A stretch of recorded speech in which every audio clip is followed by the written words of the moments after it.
गो wild bye John जे रेटी and Richard Manning.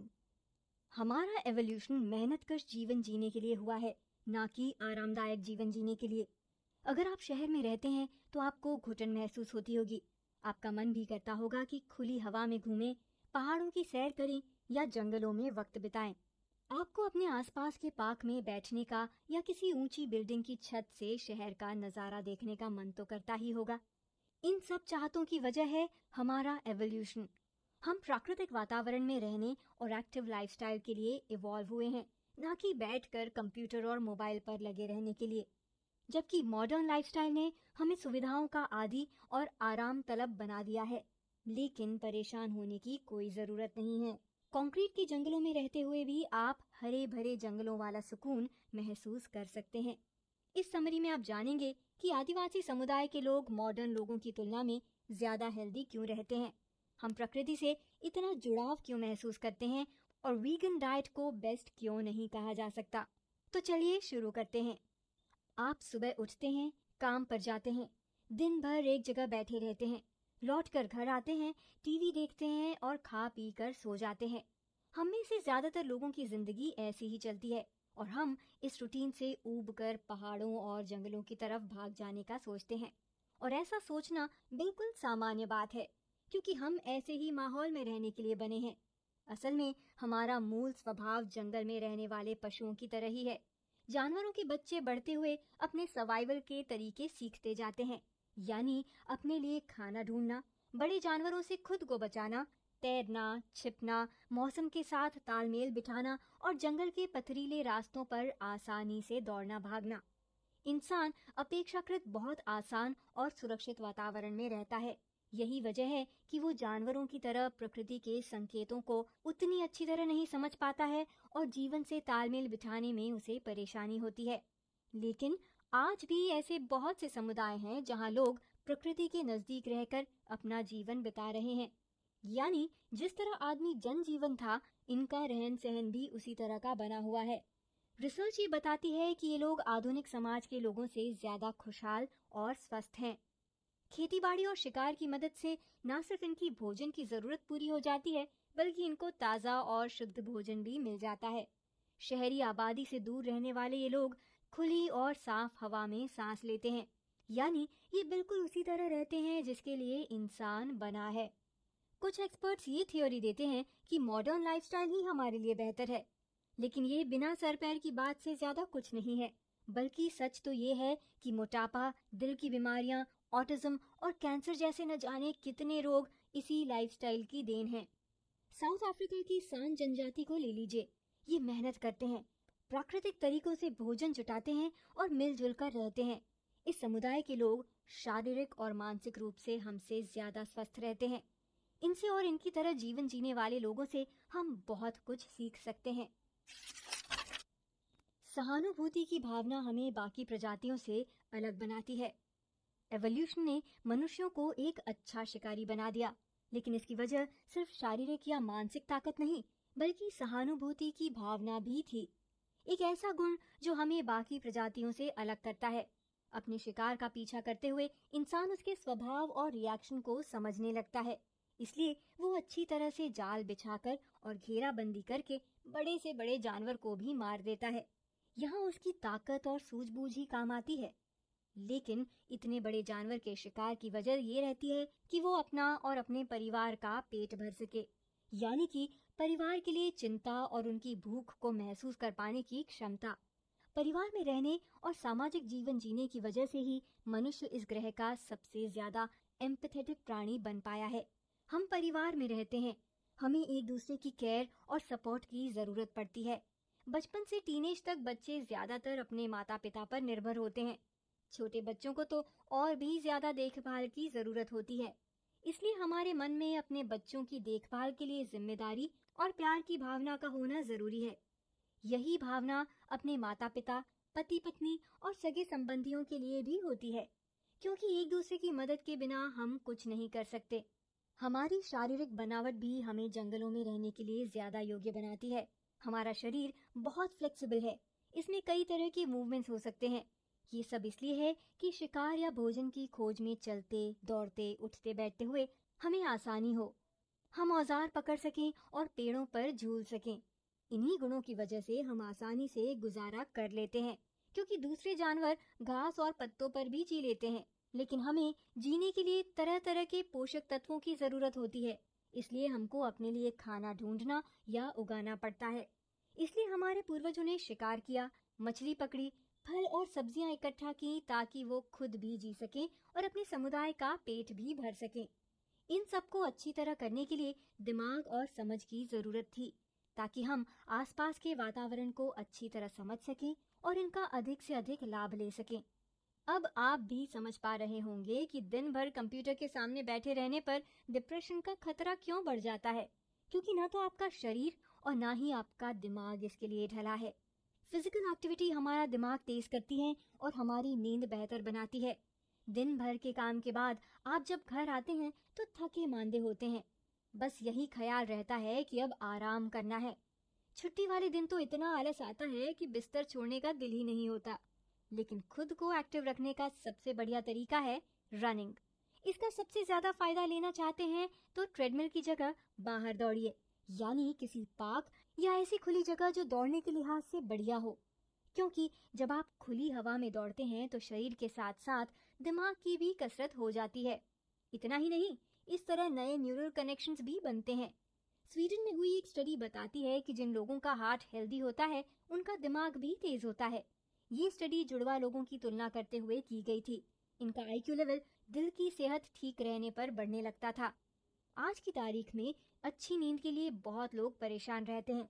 अपने पूर्वजों के रहन सहन से हम गहरी नींद लेने का तरीका भी सीख सकते हैं। पहले लोग बाहर खुले मैदानों में सोते थे, तब लकड़ियां जलाकर या दियों की रोशनी से काम चलाया जाता था। उस वक्त खतरे की निगरानी के लिए कोई आदमी या वॉचडॉग भी रखा जाता था। इस तरह लोग निश्चिंत होकर गहरी नींद सो जाते थे। आज ये सब तो करना मुश्किल है, लेकिन आपकी परेशानी को दूर करने के लिए कुछ उपाय जरूर हैं। अगर आप अकेले रहते हैं तो एक पेट एनिमल ले आइए। सोने से 1 घंटे पहले कंप्यूटर और मोबाइल जैसी चीजों से दूर हो जाइए। अपनी फिजिकल एक्टिविटीज बढ़ा दीजिए। इस तरह आप भी गहरी नींद ले सकेंगे। प्रोसेस्ड फूड ने हमारे स्वास्थ्य को और बिगाड़ दिया है। पुराने जमाने में टाइप 2 डायबिटीज और अस्थमा जैसी कोई बीमारी नहीं थी। ये सब अंधाधुंध विकास के नतीजे हैं। एक समाज बनाकर उसमें रहने के फायदे तो हुए, लेकिन सभ्यता के विकास ने हमारे खान पान को बहुत बदल दिया और इस बदलाव ने हमें बीमारियों की सौगात दे दी। इसलिए इस तरह की बीमारियों को डिसीजेज ऑफ सिविलाइजेशन कहा गया है। खेती किसानी में भी बदलाव हुआ। हमारे शरीर को अलग अलग चीजों से पोषण मिलता था, जैसे कि फल, सब्जियां, मेवे और मीट। लेकिन अब मक्का, चावल, गेहूं और आलू जैसी चीजें मुख्य आहार बन गई हैं।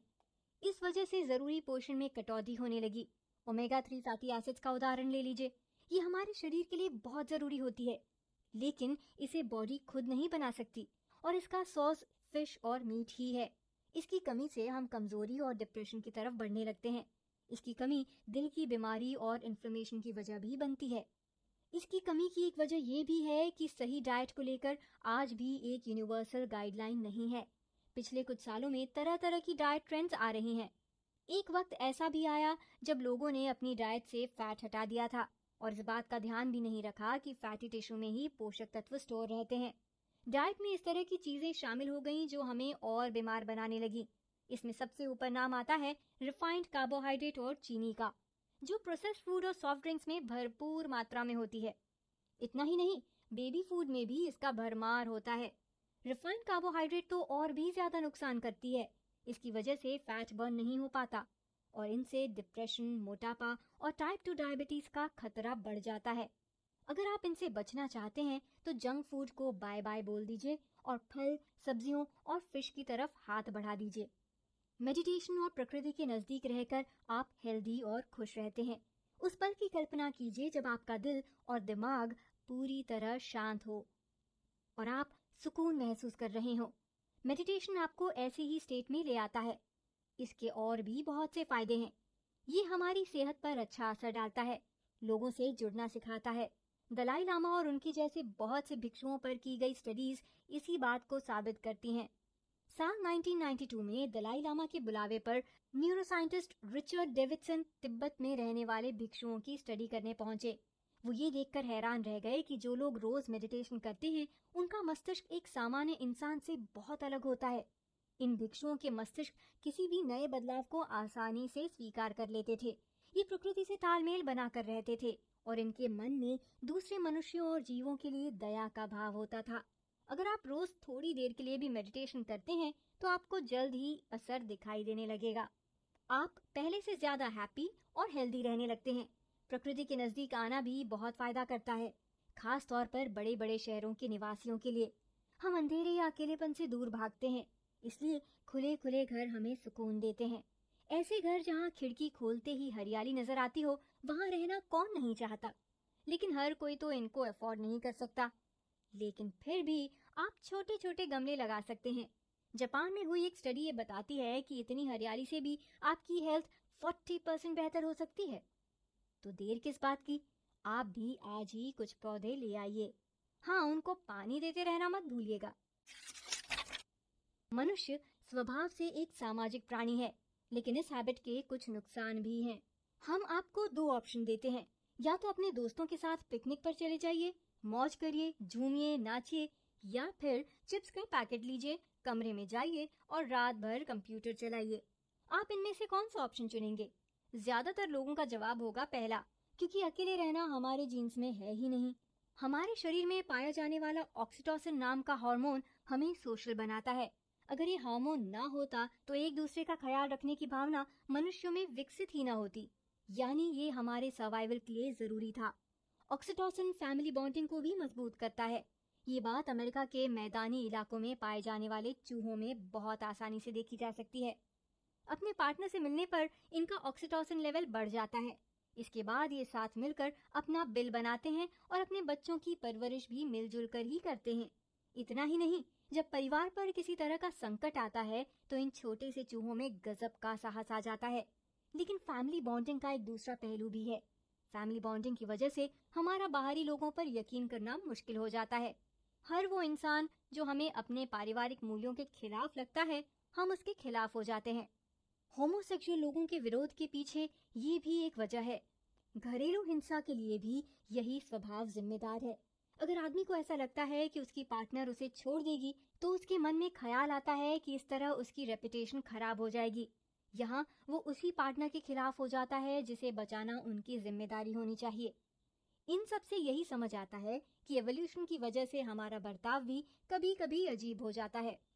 लेकिन फिर भी हमारी दूसरी बहुत सी समस्याओं को समझने और सुलझाने में इसकी स्टडी बहुत मदद करती है।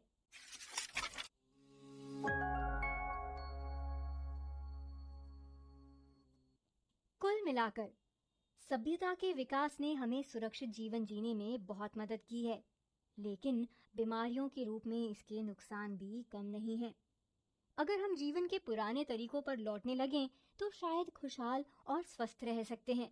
बड़े शहरों में रहकर भी आप खुद को प्रकृति के नजदीक रख सकते हैं। आपके छोटे छोटे कदम एक बड़ा बदलाव ला सकते हैं। क्या करें? अपने रूटीन में रनिंग को शामिल कर लें। अगर आप किसी जंगल या पहाड़ी इलाके में दौड़ सकें तो बहुत ही अच्छा। इस तरह एंडोर्फिन्स, जिन्हें हैप्पी हार्मोन भी कहा जाता है, का प्रोडक्शन बढ़ जाता है। ये मत सोचिए कि इससे कोई नुकसान हो सकता है या आपको चोट लग सकती है, क्योंकि हमारा दिमाग डेंजर सिग्नल पहचानना जानता है और शरीर को प्रोटेक्शन के लिए तैयार कर देता है। जैसे कि अगर आप किसी बारिश वाले दिन दौड़ते हैं तो आपकी स्पीड कम हो जाती है। किसी पथरीले या घुमावदार रास्ते पर दौड़ते हुए आपके कदम सपाट रास्तों से ज्यादा मजबूती के साथ जमते हैं। आप बस शुरुआत कीजिए, बाकी बातें खुद ब खुद मैनेज हो जाएंगी।